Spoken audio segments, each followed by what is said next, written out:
Bonsoir mesdames et messieurs, fidèles lecteurs de Guinée News. Merci de préférer notre site pour vous informer en temps réel sur les dernières nouvelles de Guinée. Comme indiqué tout à fait en haut, nous sommes à l'espace culturel franco-guinéen qui porte le nom d'une de nos anciennes gloires, je veux nommer Sorikandja Kouyaté.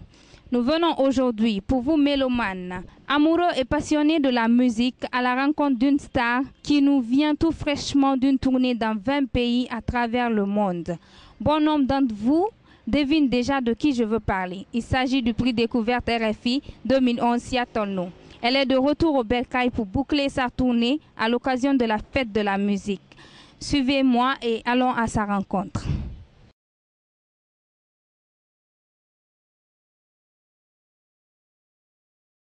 Bonsoir Sia. Nous sommes accompagnés sur ce plateau par le directeur du Centre culturel franco-guinéen, M. Daniel Kouriol. Bonsoir monsieur. Bonsoir. Ok. Actualité oblige, nous allons d'abord, avec la permission de Seattle, aborder les préparatifs de la fête de la musique qui se tiendra ce 21 juin dans les locaux du Centre culturel et précisément dans cette salle qui nous sert de cadre aujourd'hui. Ensuite, nous allons après, Sia, avec vous parler de votre prix que vous avez décroché récemment et de votre tournée. À présent, je vais me diriger vers Monsieur Daniel Kouriol. Vous êtes là? Oui, je suis là. Pour avoir plus de précisions sur l'organisation de la 31e édition de la fête de la musique. Tous les pays du monde s'apprêtent à célébrer ce jeudi 21 juin 2012 la 31e édition de la fête de la musique. Le Centre culturel franco-guinéen, que vous dirigez depuis quelques mois, ne semble pas être à l'écart de ce grand événement. Vous allez présenter à cet effet la lauréate du prix RFI 2011, Seattle.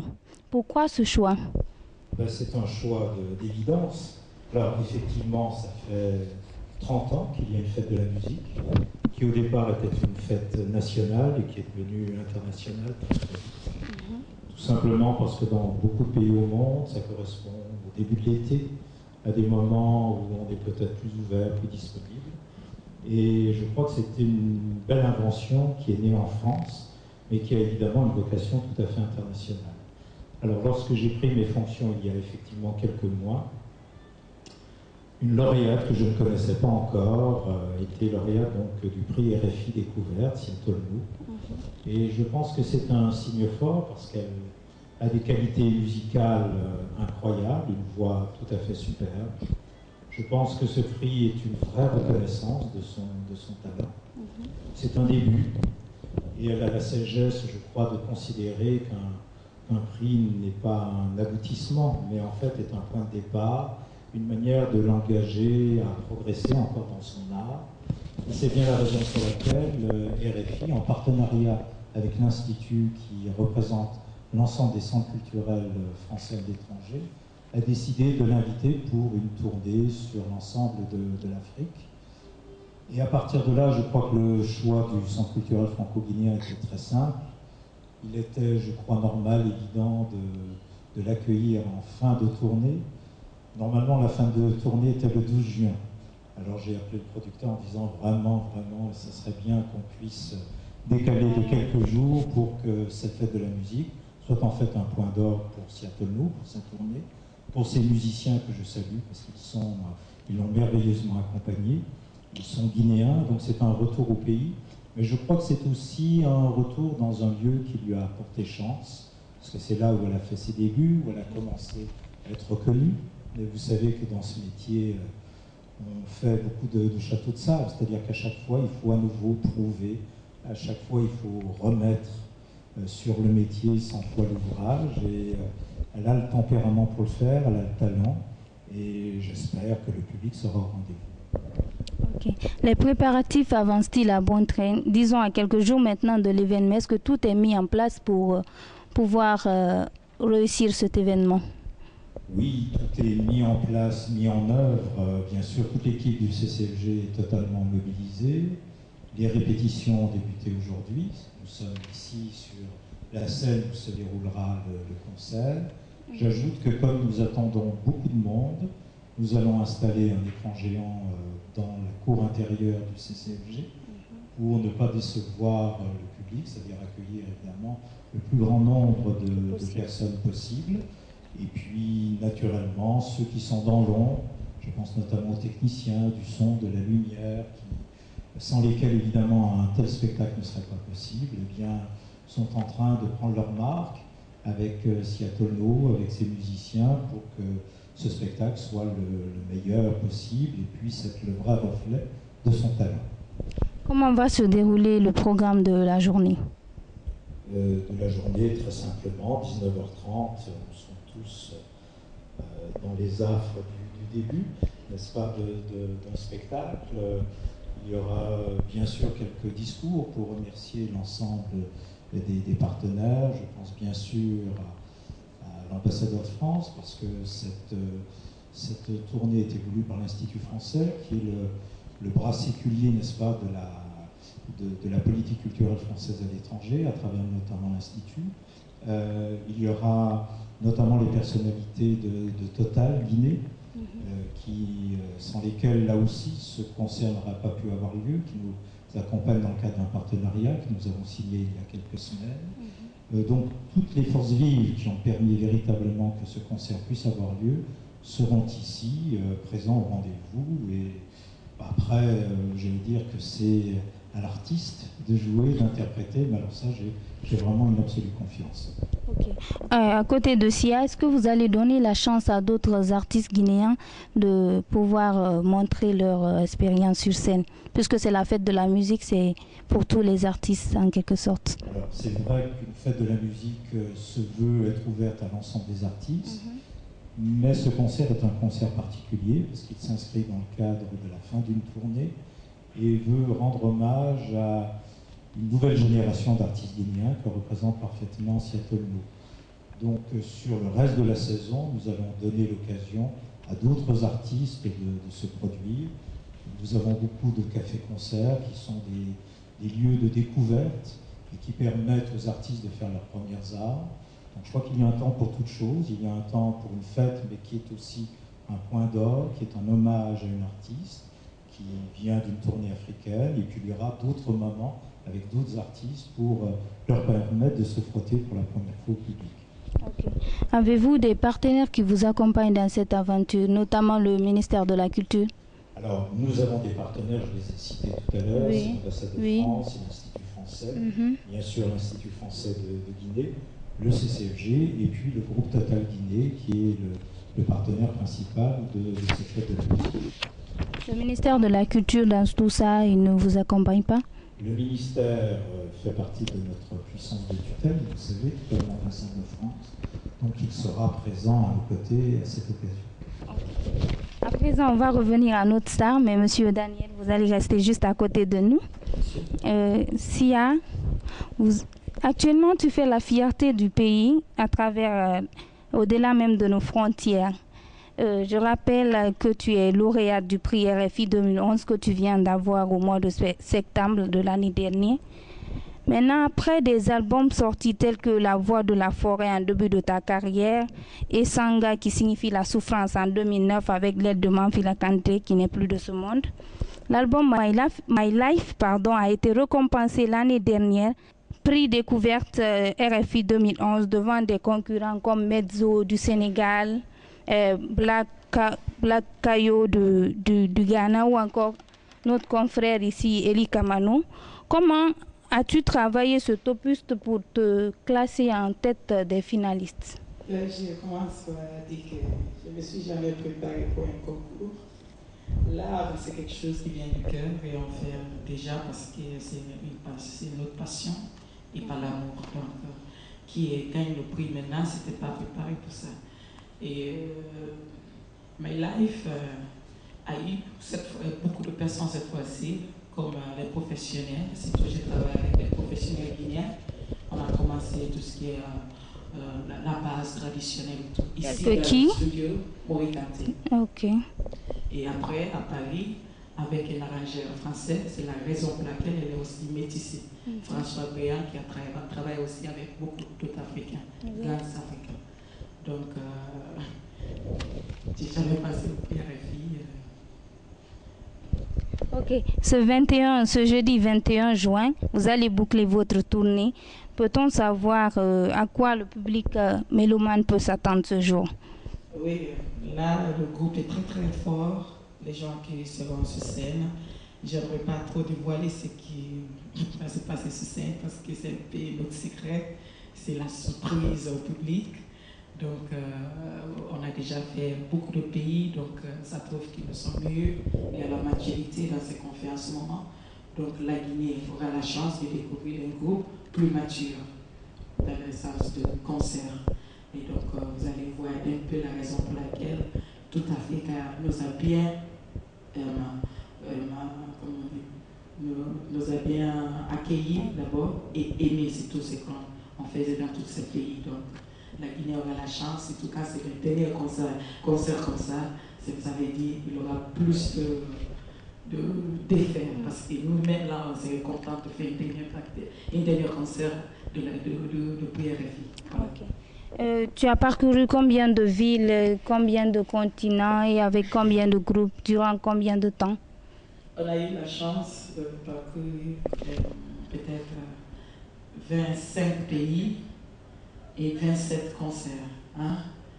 Donc, dans quelques pays, il y a eu des concerts comme au Cameroun, il y a eu un à Douala et l'autre à Yaoundé. Ghana, on a un à Koumassi et l'autre à Accra. Et Braya et Mindelo, ça c'est Cap-Vert. Donc, tous les autres pays. Et on a eu la chance de côtoyer des très grands artistes.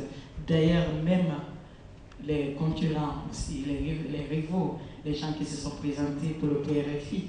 Et donc, on a eu la chance de chanter sur scène et il y a eu vraiment une interaction très, très magnifique avec tous ces groupes, tous ces grands chanteurs. C'était pas un concert pour dire c'est moi qui ai gagné le PRFI, donc voilà, non. C'était vraiment des artistes.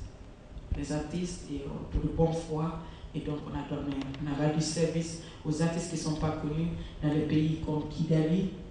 Kigali, on a trouvé les gens, on a fait les jams toute la nuit avec eux et le lendemain, on a fait un grand spectacle, invité ces artistes-là aussi sur scène et donc c'était encore autre chose. Même en Afrique du Sud, il y a eu des premières parties, le deuxième de PRFI, c'est un très grand chanteur aussi et donc on a fait aussi, il a fait mon première partie. Ok, est-ce que vous avez été en Europe aussi? Oui, là j'étais... Dans quel pays? J'étais à Paris pour justement la remise de PRFI.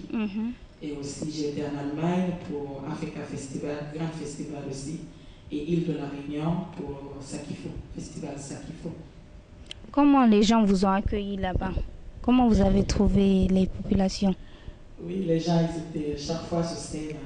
Les gens croient que je suis Tina Turner, ça c'est ce qu'ils pensent les Européens.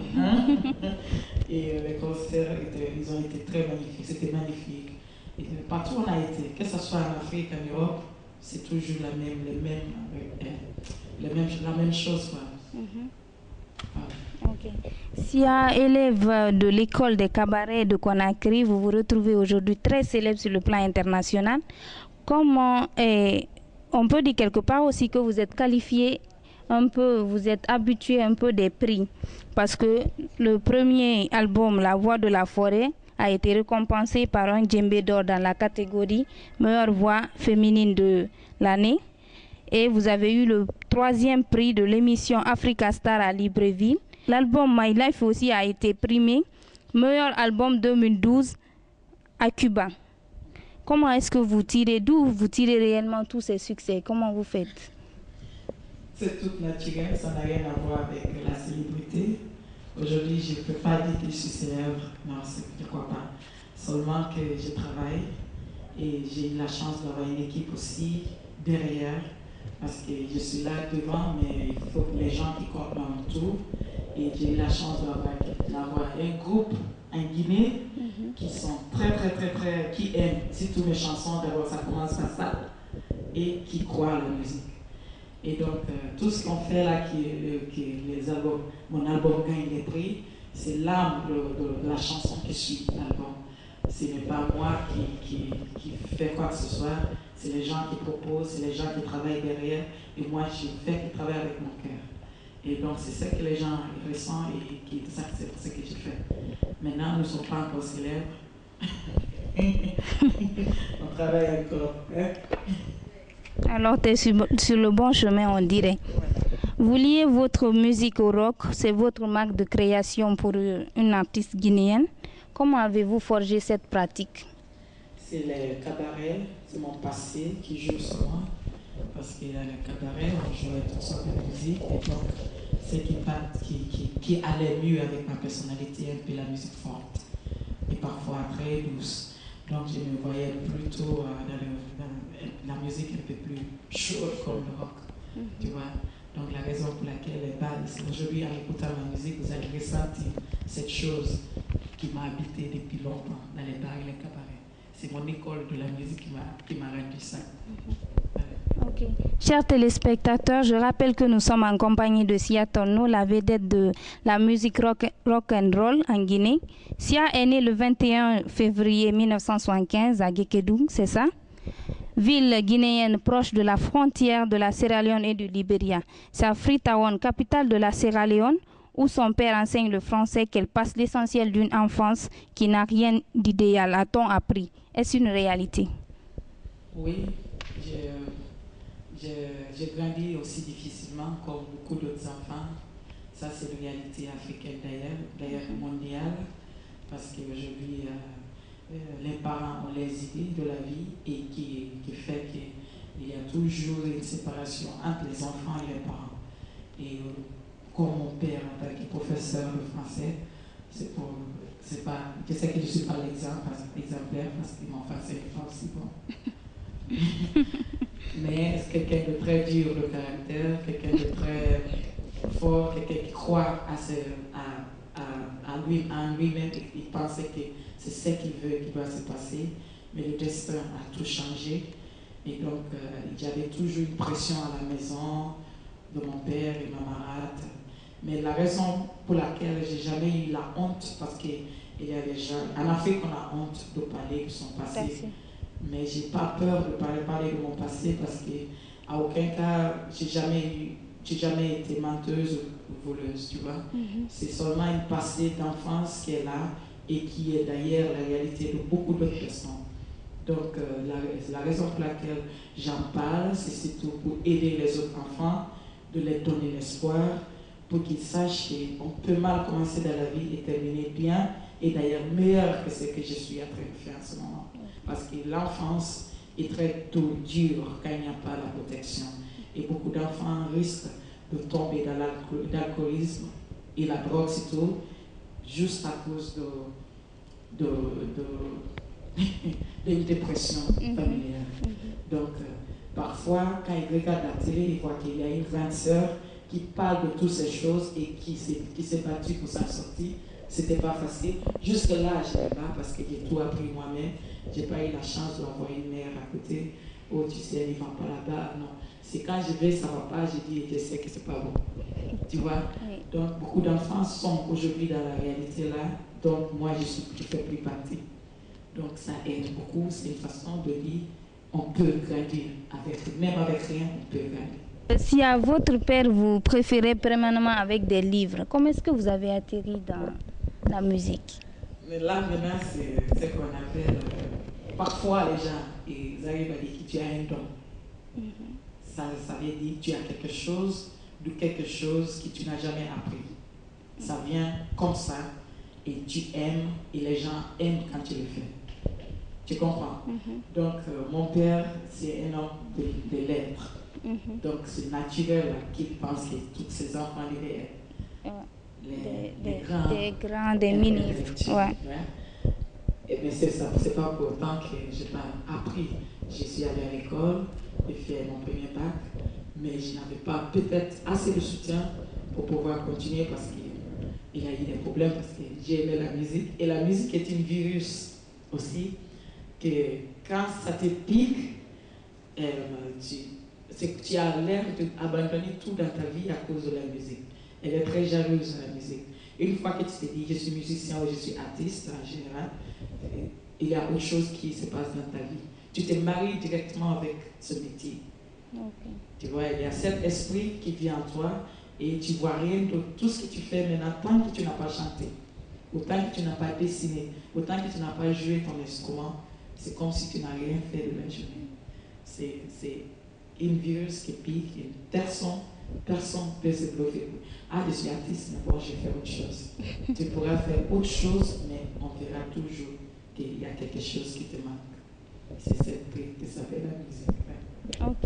On vous entend souvent parler de votre père et pas à tout moment de votre maman. Est-ce qu'on peut savoir les relations qui existent entre vous et votre mère? Oui, on a une très belle relation. Ma mère, je me dis toujours qu'une femme n'est pas à trop blâmer dans les situations où les hommes sont là aussi pour prendre des décisions. La femme, nous sommes considérés déjà très très faibles de la société. Nous n'avons pas assez à dire devant son mari. Ah bon, donc, ce 21e siècle, vous acceptez ça? Oui, aujourd'hui, on peut dire que le monde a changé, mais le moment que nous, on grandissait, notre mère ne pouvait rien dire devant le papa, tu vois. C'est difficile que ma mère se pointe parce que déjà les hommes, tout de suite, ils trouvaient notre femme, se marient et tout ça. Tu vas lui dire quoi après? Donc, et une femme qui n'a pas étudié, qui est vraiment une femme de ménage, c'est vraiment une femme à pardonner parce que c'est une femme quelque part qui ne connaît pas assez de la vie et qui ne peut pas vraiment t'aider. Tout ce qui a été te conseillé, c'est de te marier. Ouais. Tu vois, tu sais, si c'est dur, marie-toi, tu es grand maintenant. Mais ce n'est pas sa faute, elle ne connaît pas ce que toi tu veux. Ce n'est pas la même génération. Pas... Donc ma mère, j'ai la pardon, elle n'a rien fait. Justement, c'est mon père qui a tout fait. Okay. On va parler du début de votre carrière. Quelle a été votre première expérience du micro en public? La première fois que j'ai pris le micro, c'était quand même à l'école. On nous avait invité, c'était à Sierra Leone. On nous avait invité de chanter l'hymne national devant le président. Et c'était moi qui devais la chanter à cappella. Okay. Sans instrument. Et c'était devant à peu près combien de personnes? Je ne peux pas dire, mais il y avait beaucoup de personnes et des personnes vraiment, le gouvernement, les gens, des personnalités. Et je me souviens que j'ai failli mourir. C'est vrai, parce que quand je me suis mise sur scène, j'ai pris le micro, j'étais enthousiaste, je voulais vraiment le faire, j'étais vraiment le truc.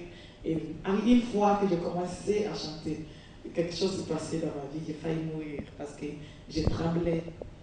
Je tenais jusqu'à la fin, mais je regrettais quand même pourquoi je le faire. Mais quand j'ai commencé à venir en vacances, mon père il venait nous déposer, après les vacances, il vient nous récupérer. C'est là où je me suis forgé petit à petit avec mes musiques au studio, donc j'étais choriste avec eux. Okay. Vous êtes particulièrement sensible à des artistes tels que Whitney Houston, Myriam Makeba ou encore Nina Simone, l'associée de la musique jazz. Pourquoi? C'est à cause de la voix d'abord. La voix que les personnes que tu venais de citer, ils avaient une voix pitoyable, une voix chaleureuse, une voix de beaucoup de classe et de personnalité. Et donc, je suis quelqu'un de très fort comme ça, mais je suis dedans, dans mon cœur, très très faible. Je suis quelqu'un de très qui a pitié, qui a une pitié. Donc certaines chansons me font pleurer. Et donc pour arriver à me faire pleurer, il faut vraiment avoir cette chose, la chaleur de la voix. Et donc toutes ces chanteuses avaient. Donc ils m'ont guéri quelque part dans mon passé, ils m'ont aidé pour grandir. Ils ont été une mère sans qu'elle sache. Parce que chaque fois que j'étais seule, que j'étais triste, que j'étais dans des situations, ça suffisait que j'écoute une de ces voix et je me... Et les textes des chansons, il y a les chansons qui te parlent directement. Il y a des personnes, quand ils chantent des textes, tu te vois dans la chanson et tu prends tout de suite les conseils dans cette chanson. Donc c'est une façon d'aider et guérir aussi le monde. Okay. On va parler un peu de la politique, on ne va pas rentrer dans les détails, mais dans votre album My Life, vous évoquez votre pessimisme face à la démocratie africaine dans le titre Ujjuwacha, je ne sais pas si je le prononce bien. Pourquoi et est-ce que vous croyez que la démocratie amorcée en Guinée va réussir? La démocratie, c'est la participation de tout le monde, le gouvernement et les civils. Ça dépend de la manière dont tu comprends la démocratie. Vous voyez, aujourd'hui, l'Afrique est le même. J'ai eu la chance de fréquenter toute l'Afrique. Maintenant, avant ma life, avant ce PRFI, my life était déjà sortie. Et donc, j'ai vécu aussi en Sierra Leone la guerre et juste à côté Libéria, donc j'ai jamais été. Mais en Guinée ici, moi, ma famille a reçu beaucoup de réfugiés.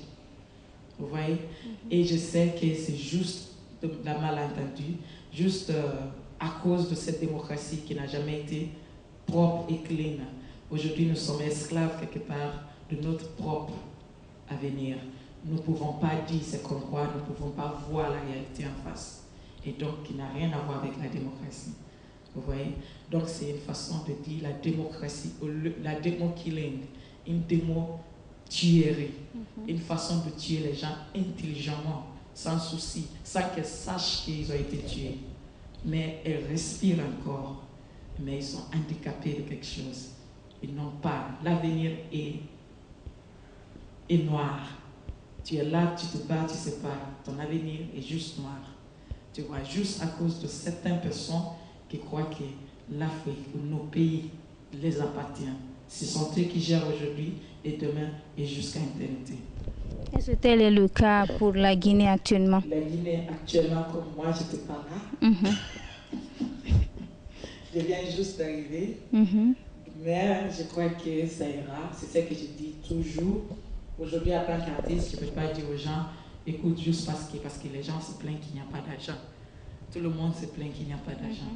D'accord. Mais je ne peux pas dire qu'à cause de ça, on doit sortir pour faire des grèves et tout. Reprendre un pays, ce n'est pas facile. Surtout après beaucoup d'années comme ça, où les choses ont déjà été très très mal. Tu vois? Donc, je me dis, patientons-nous un peu, on verra. Donnez les gens cette responsabilité de finir ce qu'ils ont commencé. C'est important. Et après, tu pourras prendre une décision. Vous êtes à la fin de votre tournée maintenant. Est-ce que vous avez de nouveaux projets pour les années à venir? Là, tout de suite, j'ai pas lundi, je crois. Je vais en Hollande.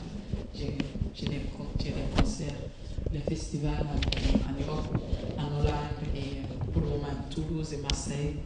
Et après, on verra avec mon producteur parce que c'est lui qui fait le gros travail et son équipe à Paris. Pour le moment, je ne sais pas encore si j'aurai autre chose. Okay. Nous sommes presque à la fin de cette interview.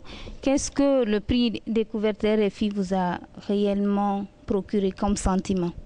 Le prix RFI m'a donné une maturité grâce à ce prix parce que j'ai jamais eu cette opportunité d'aller et faire mon travail et faire connaître mon nom, surtout dans les pays africains. Parce que je me dis qu'en tant qu'Africain, et vu mes textes, mes musiques, je suis beaucoup plus lié à l'Afrique que n'importe où. Donc, il m'a approché de mon public africain. Et aujourd'hui, il y a 25 ou 26 pays qui connaissent un peu le nom de Seattle. C'est grâce au PRFI. Et nos 25 ou 26 pays avec qui on a fait, il y a eu une interaction. On a blagué, on a chanté ensemble, on a dansé, tu vois, c'est comme si on était de ce pays. Donc le PRFI a plus une maturité musicale parce que là, j'ai découvert mes défauts sur scène, où je devais plus travailler mon orchestre, notre complicité sur scène, qui n'était pas évident. Il faut savoir que nous sommes tous nouveaux, nous ne sommes pas les anciens.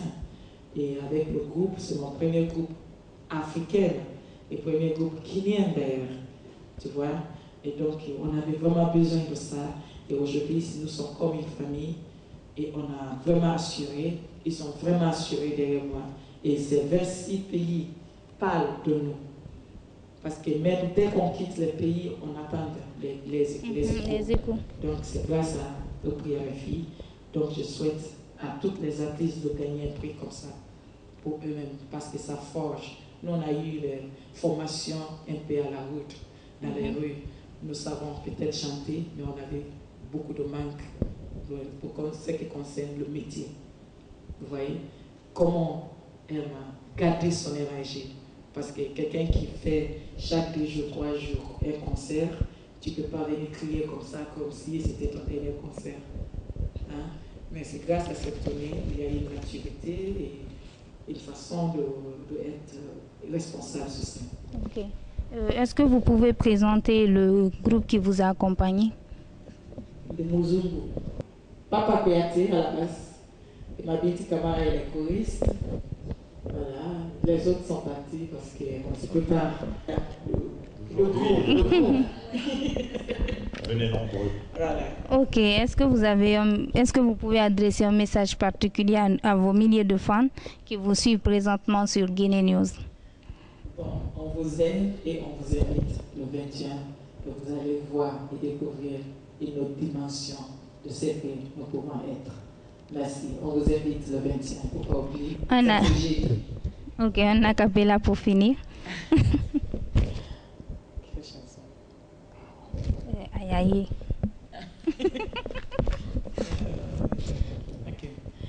Yandi yemeni chono kori diabe dialalante konyuna changanya yandi yemeni kalanu diabe dialalante konyuna kalanu oh cheno peño pila ena yaniyo kiling masina mayema